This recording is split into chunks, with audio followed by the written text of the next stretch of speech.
Hello दोस्तों, मैं आप लोगों को सभी का स्वागत करता हूं अपने यूट्यूब चैनल अर्जुन सिंह राजपूत पर। आज दोस्तों हम पढ़ेंगे इतिहास का लेसन 2, भारत में अंग्रेजी राज्य की स्थापना। अंग्रेजी फ्रांसीसी व अन्य यूरोपियों की तरह भारत में व्यापार करने के लिए आए थे, लेकिन धीरे धीरे भारत में अपना राज्य स्थापित कर लिया। इसके लिए उन्होंने कौन कौन से तरीके अपनाए, आइए इन्हें भी जानें। 18वीं शताब्दी में मुगल साम्राज्य की शक्ति क्षीण होने पर प्रांतीय एवं क्षेत्रीय शासकों ने अपनी स्वतंत्रता सत्ता स्थापित कर ली थी। इनमें बंगाल, बिहार व उड़ीसा, अवध, हैदराबाद, मैसूर और मराठा प्रमुख थे। मुगल बादशाह का नियंत्रण नामात्र का रहा। इसी शताब्दी में यूरोप में फ्रांस और इंग्लैंड के बीच विश्व में उपनिवेशों व व्यापारों से ज़्यादा मुनाफा कमाने के लिए कई वर्षों तक निरंतर युद्ध होते रहे। दोनों देशों के व्यापारी इतने अमीर हो गए थे कि अपने अपने देश के शासन में भी इनका बोलबाला था।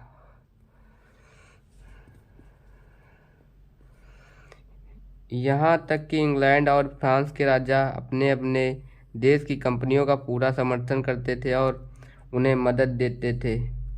उपनिवेश राज्य क्या है और यह दूसरे देश की उन्नति में किस प्रकार सहायक होते हैं, आइए इसे भी जानें।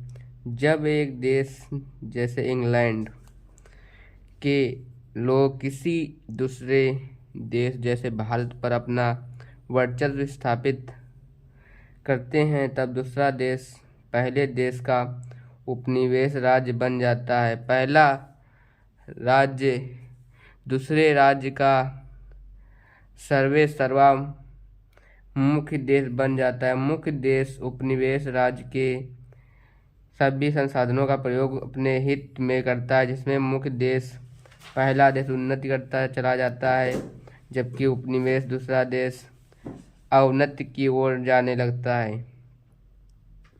भारत को अंग्रेजों ने अपना उपनिवेश राज्य क्यों बनाया? इंग्लैंड में औद्योगिक क्रांति के दौरान कारखाने लग गए थे, अतः वह भारत को सिर्फ कच्चे माल की पूर्ति का साधन बनाना चाहते थे। साथ ही इंग्लैंड अपने यहाँ का बना सस्ता कपड़ा और दूसरा सामान भारत को ऊंचे दाम में बेचना चाहता था, जिससे वे भारत में बुना कपड़ा यूरोप में बेचकर माला माल होते रहे। वे भारत में कई जरूरी फसलें लगाकर उन्हें दूर दूर बेचते थे, जैसे नील, पटसन, अफीम, गन्ना, चाय, कहवा आदि। उन्होंने व्यापार की ये सब चीज़ें लाने व ले जाने के लिए भारत के महत्वपूर्ण क्षेत्रों में रेल लाइनों और सड़कें बिछाना भी शुरू किया। इसके लिए वे लोहा, कोयला आदि खनिजों की खदानें खोदना चाहते थे। वे जंगल से लकड़ियाँ का व्यापार करना चाहते थे। यह सब करने के लिए उन्हें भारत में जगह जगह अपने अधिकारी रखने और भारत के लोगों पर अपना नियंत्रण बनाने की जरूरत महसूस हुई।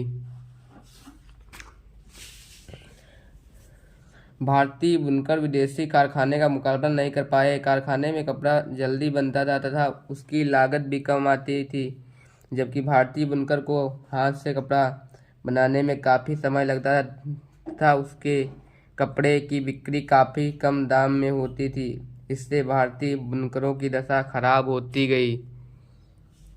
ईस्ट इंडिया कंपनी नील, कॉफ़ी, चाय के बागान भारत में लगवाती थी और इन फसलों को सस्ते दामों में खरीदकर अपने जहाज़ों के इंग्लैंड के कारखानों में बेचती थी।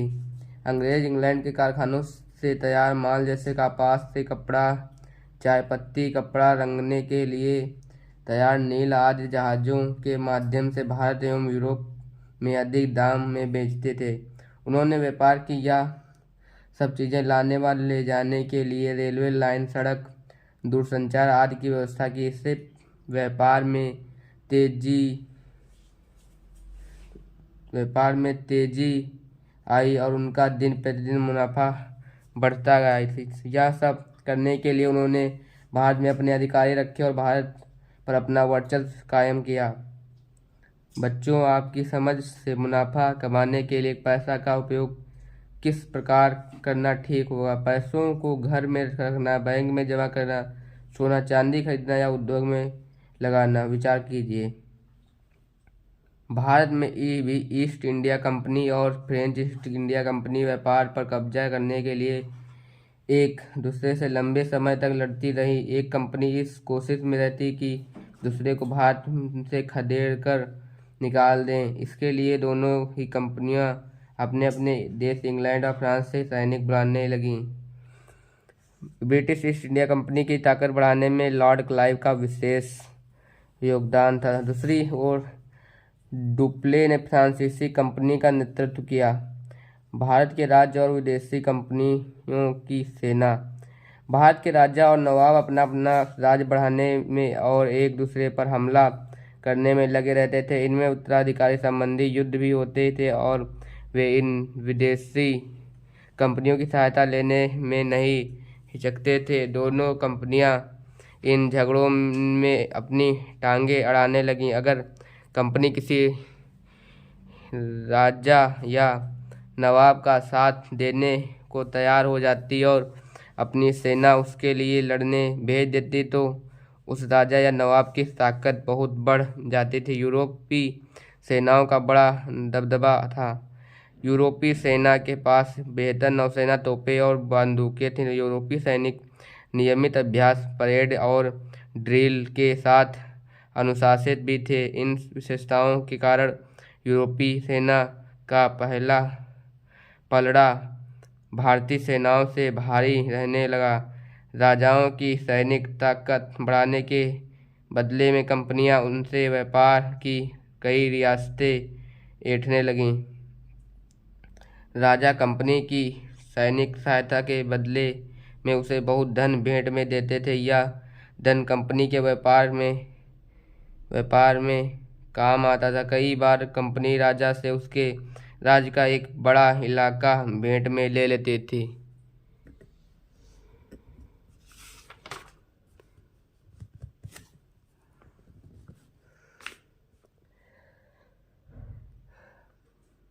इलाके के गांव शहर से कंपनी लगान वसूल करती थी और लगान से मिले धन से व्यापार करती थी।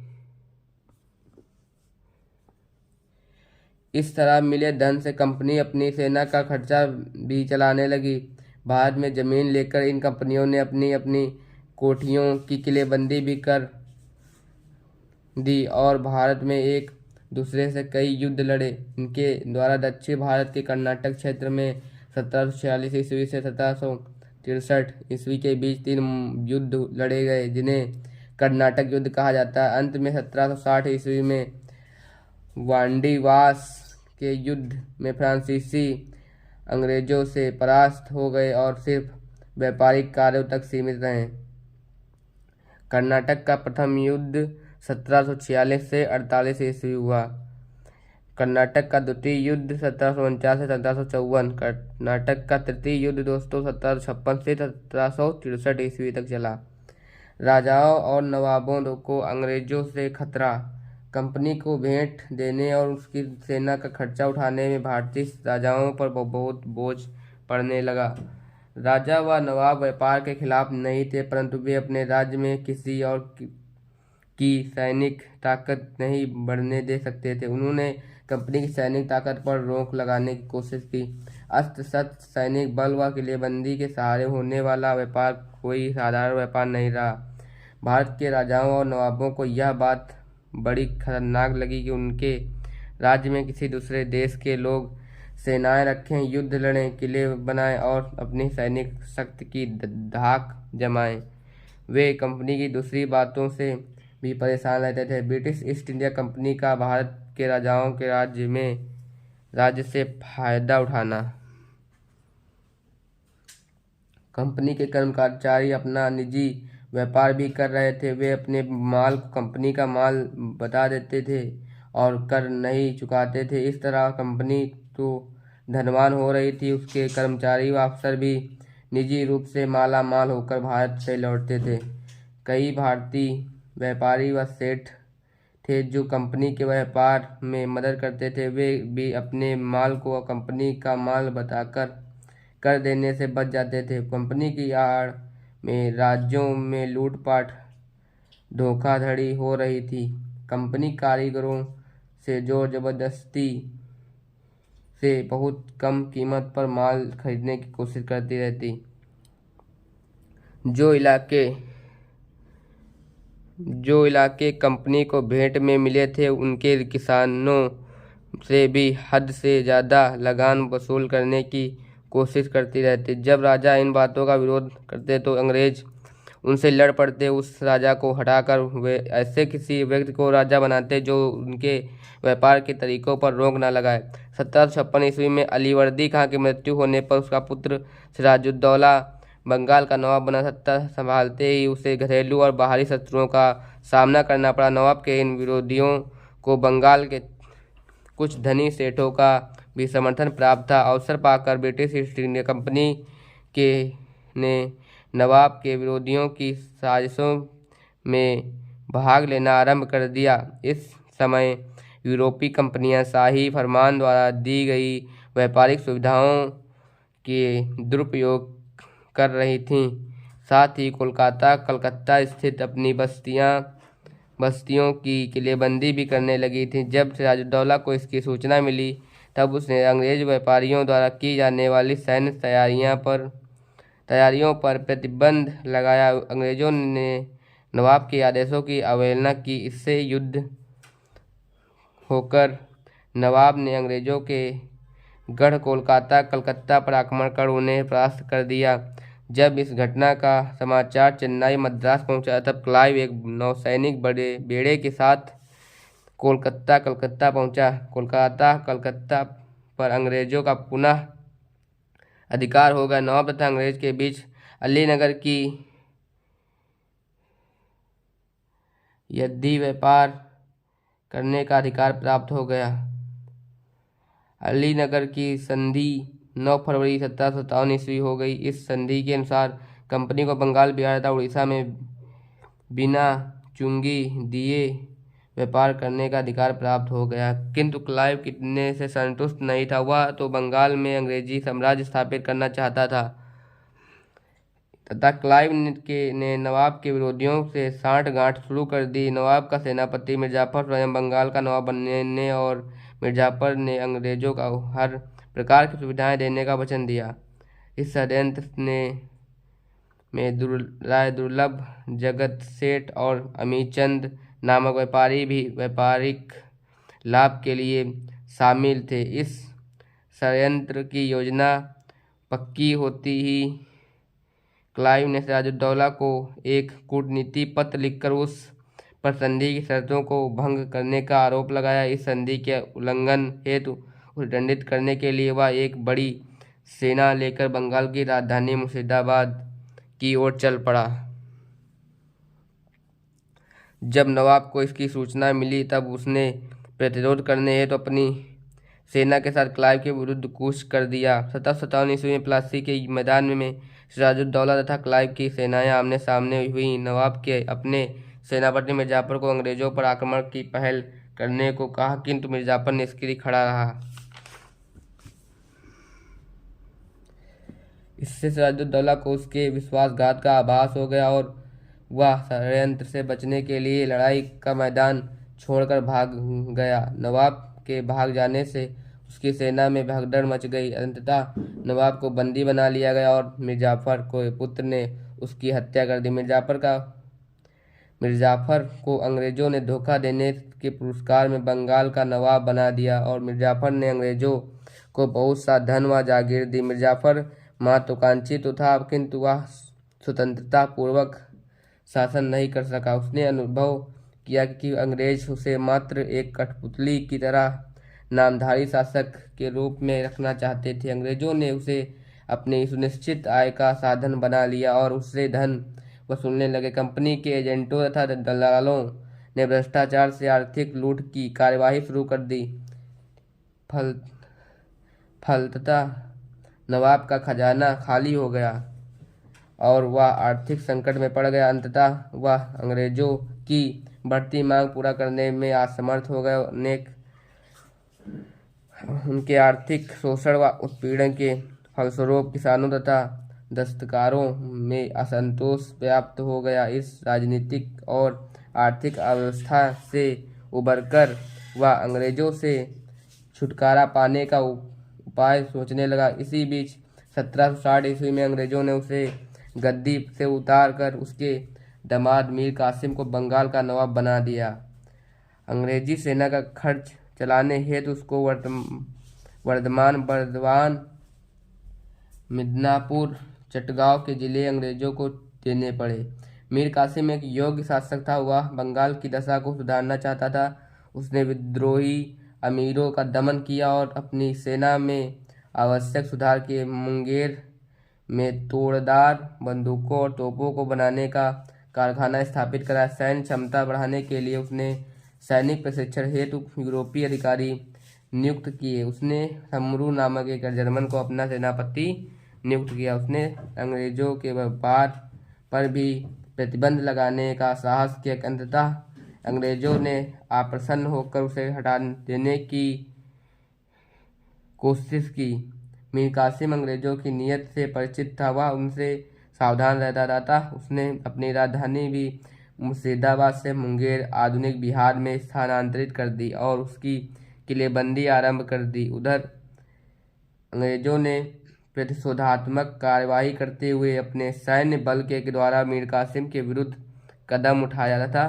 उसे गद्दी से हटाकर मिर्जाफर को पुनः बंगाल का नवाब बनाने का निश्चय किया। मीर कासिम इस अपमानजनक व्यवहार से आग बबूला हो गया। उसने अपनी सेना संगठित कर अंग्रेजों से लड़ाई लड़ी, किंतु वह पराजित हुआ।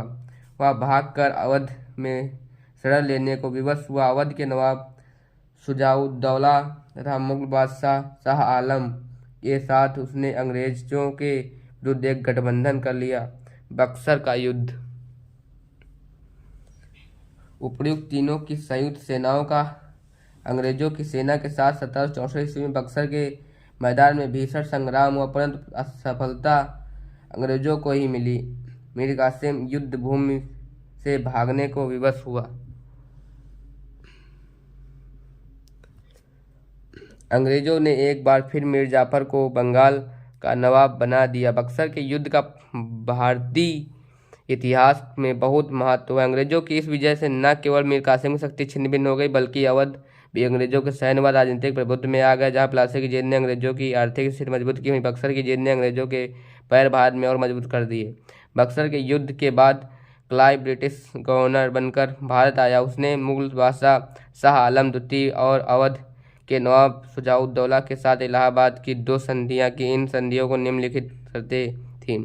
इलाहाबाद की प्रथम संधि। इलाहाबाद की दोस्तों प्रथम संधि 12 अगस्त 1765 ईस्वी में कब हुई? 12 अगस्त 1765 ईस्वी में।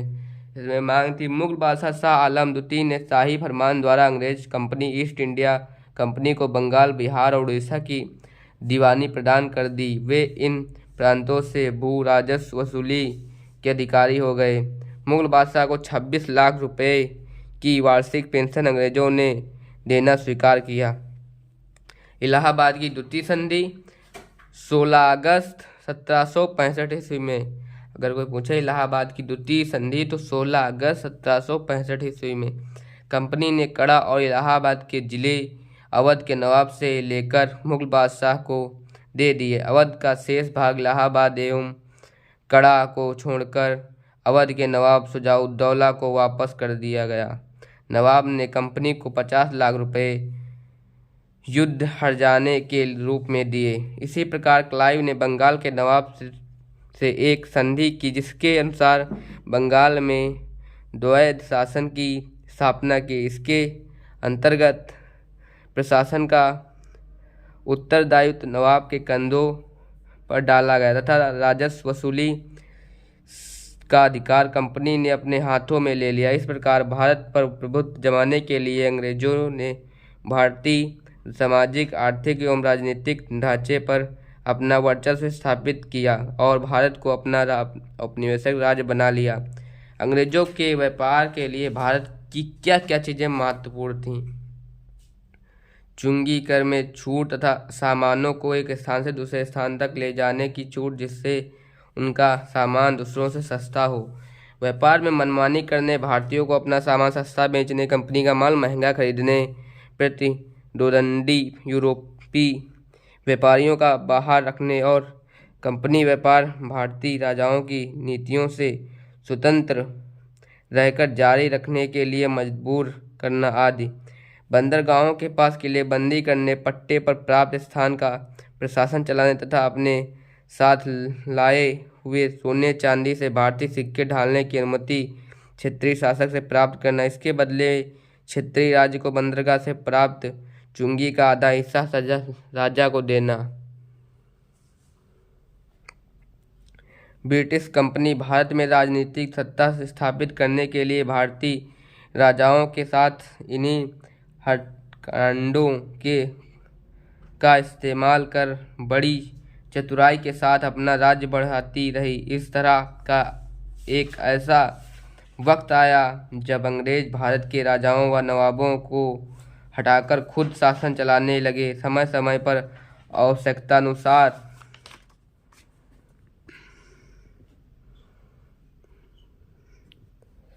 अपनी नीति में बदलाव, शर्तों को तोड़ना, भारतीय राजाओं पर आक्रमण, क्षेत्रीय राजनीतिक में दखल अंदाजी, राजाओं के साथ कुचक्र, फूट डालना, आपस में लड़ाना आदि तरीकों का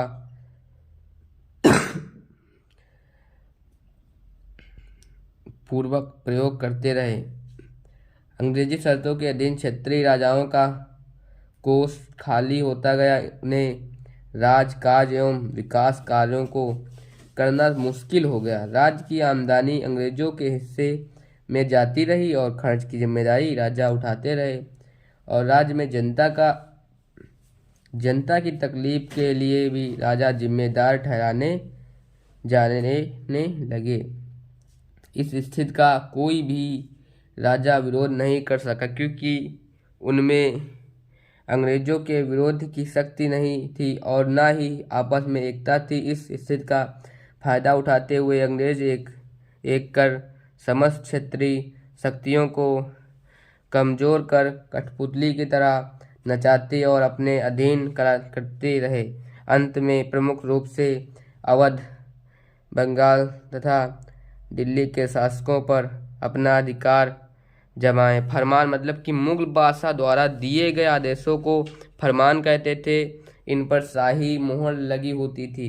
दस्तक, भारतीय राजाओं द्वारा अंग्रेजी कंपनी को बिना कर दिए सामानों के आयात निर्यात में छूट के लिए पास या दस्तक जारी करने का अधिकार कंपनी को मिला था।